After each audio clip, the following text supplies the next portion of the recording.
Namumblema ba kayo regarding sa lube oil purifier ninyo? Pues panoorin mo itong video na to.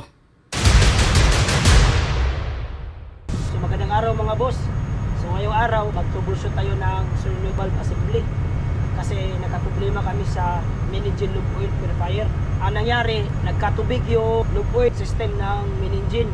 Upon investigation, nakitaan namin na nagli-leaking yung sealing water ng purifier. So ginawa namin manual closing muna.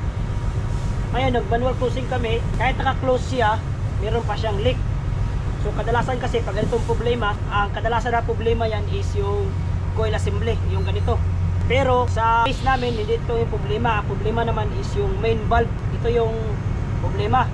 Hindi siya nalalapat ng maayos dito sa seat niya. Ang problema ngayon is wala kaming ganito, spare.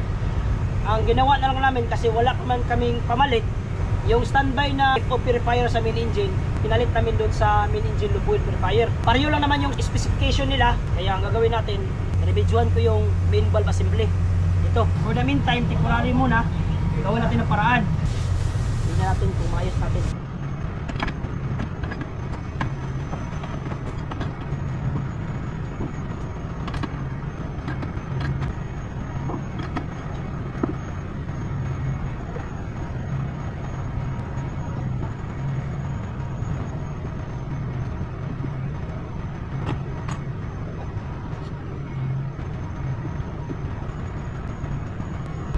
Ito yung luma, ito yung nakita natin na used na.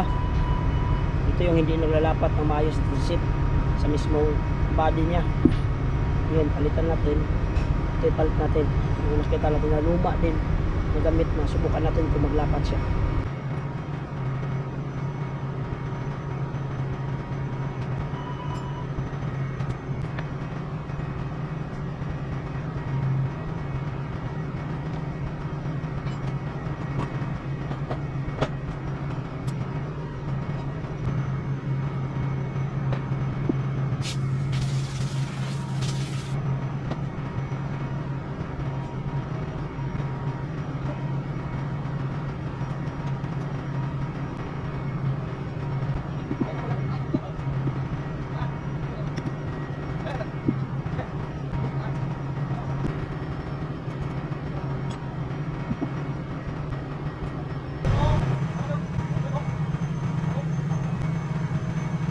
Nakabit na natin mga boss, na-symbol na natin.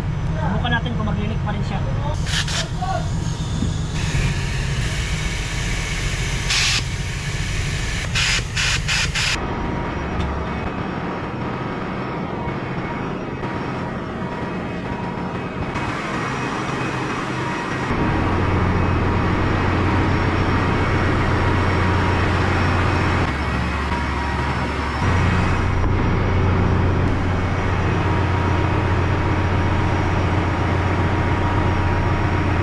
So hanggang dito na lang mga boss. I hope nakatulong yung munting video natin. Kung nagustuhan mo yung video natin, follow mo lang ako para sunod natin mga video.